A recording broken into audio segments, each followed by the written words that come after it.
भारत को एक किया तो इस देश का नाम कोई इस्लामिक नहीं बल्कि हिंदुस्तान रखा। हालांकि इस्लामिक नाम भी रख सकते थे, कौन विरोध करता। जिनको इलाहाबाद और फैजाबाद चुभता है वो समझ लें कि मुगलों के ही दौर में रामपुर बना, और तब तक भी बना जब रामपुर एक मजबूत मुस्लिम रियासत थी। नाम बदला जा सकता था, कौन विरोध करता। मगर मुस्लिम नवाबों ने भी रामपुर का नाम नहीं बदला तो सीतापुर भी बना रहा, जो कि वो भी मुस्लिम रियासत थी। अयोध्या तो बसी ही मुगलों के दौर में, रामचरितमानस भी मुगलिया काल में ही लिखी गई।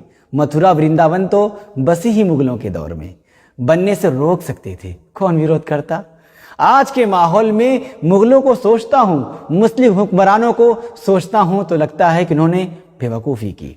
होशियार तो ग्वालियर का सिंधिया घराना था, होशियार मैसूर का वाडियार घराना भी था, और जयपुर का सवाई जयसिंह का राजशाही घराना भी होशियार ही था, तो जोधपुर उम्मेद सिंह का भी राजघराना भी होशियार ही था।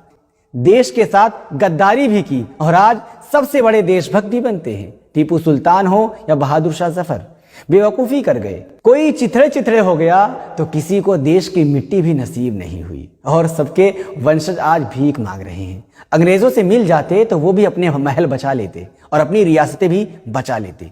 वाडियार, जोधपुर, सिंधिया और जयपुर राजघराने की तरह उनके वंशज भी आज ऐश करते, उनके बच्चे भी आज मंत्री विधायक बनते। यह आज का दौर है, यहाँ भारत माता की जय और वंदे मातरम कहने से ही इंसान देशभक्त हो जाता है, चाहे उसका इतिहास देश से गद्दारी का ही क्यों ना हो।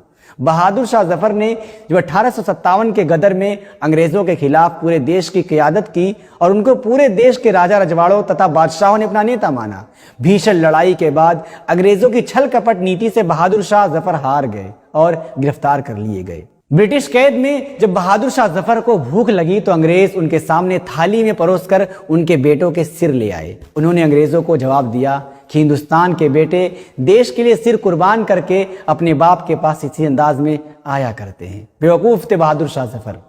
आज उनकी पुश्तें भीख मांग रही हैं। अपनी इस हिंदुस्तान की जमीन में दफन होने की उनकी ख्वाहिश भी पूरी ना हो सकी और कैद में ही वो रंगून और अब बर्मा की मिट्टी में दफन हो गए।